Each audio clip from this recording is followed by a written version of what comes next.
The forest that turned into big city when hunters learned to listen to the water.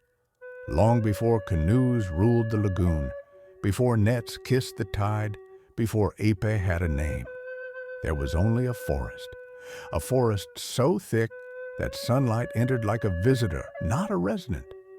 Tall Iroquois and Ope trees locked hands above the earth, and within it lived monkeys, thousands of them, laughing, screaming, watching.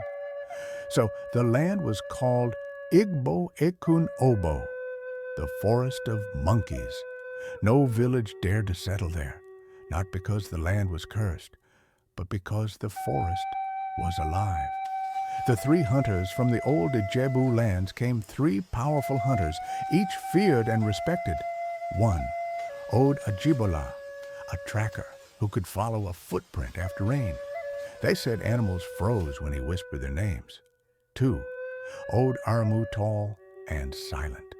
His arrows never missed because he asked the forest before shooting. Three, Ode Gbongan, the youngest but the most spiritual. He spoke often to water, fire, and wind. They were not ordinary men. They carried Ese Ifa, charms of Ogun, and ancestral blessings. The chase that changed destiny. One season, a strange animal entered the Ijebu forests, a creature no trap could hold.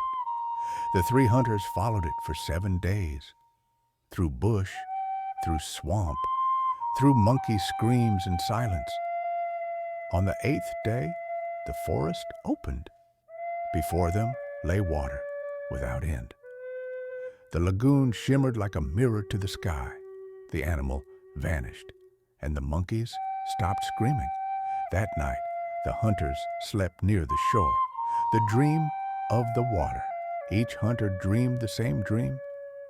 A woman rose from the lagoon, crowned with shells. Her voice was calm, but heavy with power. She said, "You chase flesh, but you have found destiny. This forest is not for hunting alone. Lay down your arrows, pick up the net, feed people, and they will call you fathers." When they awoke, their arrows were wet. Their charms smelled of fish. From hunters to fishermen, they tried to hunt again. No animal appeared. But when they tied vines together and cast them into the lagoon, fish filled the nets until they tore. The monkeys watched silently from the trees. The hunters understood.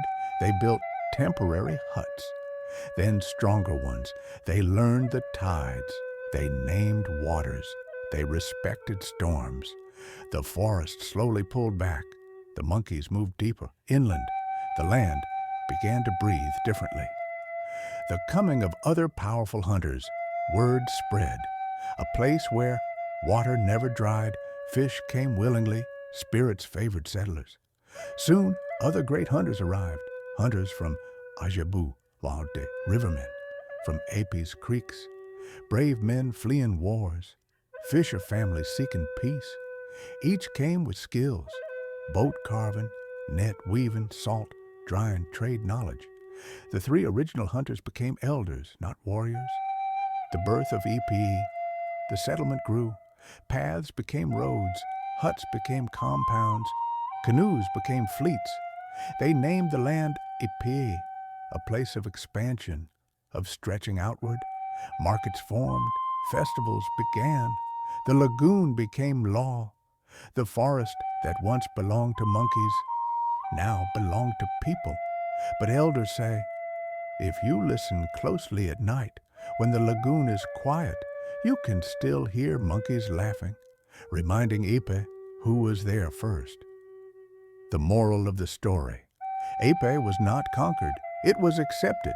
Those who came to dominate failed. Those who listened survived. That is why Ipe people respect. Water elders, patience community. Because the city was born not from war, but from humility.